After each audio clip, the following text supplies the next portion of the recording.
Արսենը Երևանյան կոլորիտի մեջ ինքը լրիվ առանձնահատուկ մի գույն էր, մի գիծ էր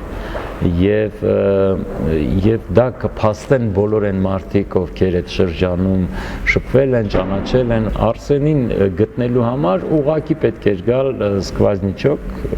սրճարան կար, Սկվազնիչոկ էր կոչվում եւ ինքը շատ հետաքրքիր էր նաև այն իմաստով, որ ոչ միայն իր մասնագիտությունից ելնելով լուռ էր,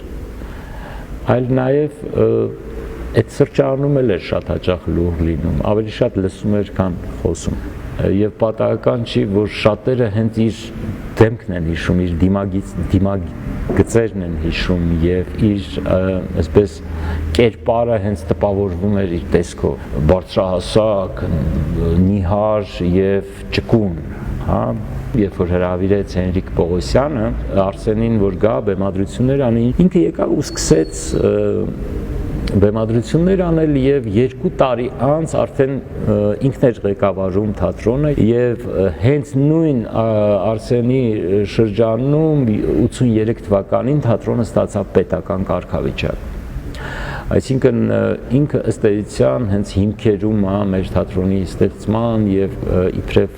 պետական թատրոն ձևավորման։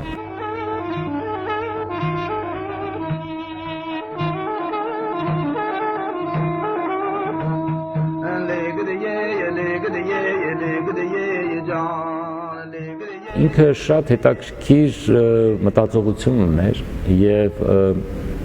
բեմադրում էր փոքր ծավալի խտացված հրաշալի մանրապատումներ։ Բեմադրել էր նաև Գոգոլի շինելը, դա ես լավ եմ հիշում, որովհետև ես մասովկայում խաղում էի ներկայացման եւ դա մի շրջան էր, երբ Մինջախաղի թատրոնը, գիտեք, այսպես մի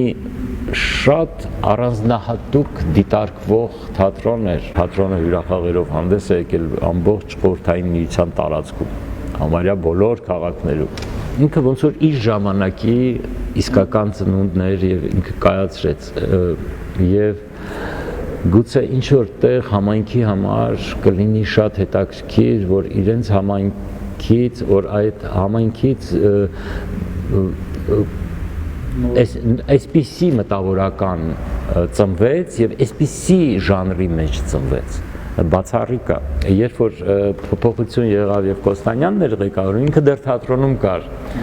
ու արդեն ես էլ եկա որ հրավիրվեցի որպես ռեժիսոր այդ շրջանում, մենք երեքով էինք աշխատում, հա, մի կարճ շրջան, հետո դրանից հետո ինքը իհարկե մեկնեց ու արդեն էլ փաստորեն մենք չտեսանք ու շուրջ 10 տարի հետո արդեն լսեցինք այդ լուրը ցավալի, որ մահացել է։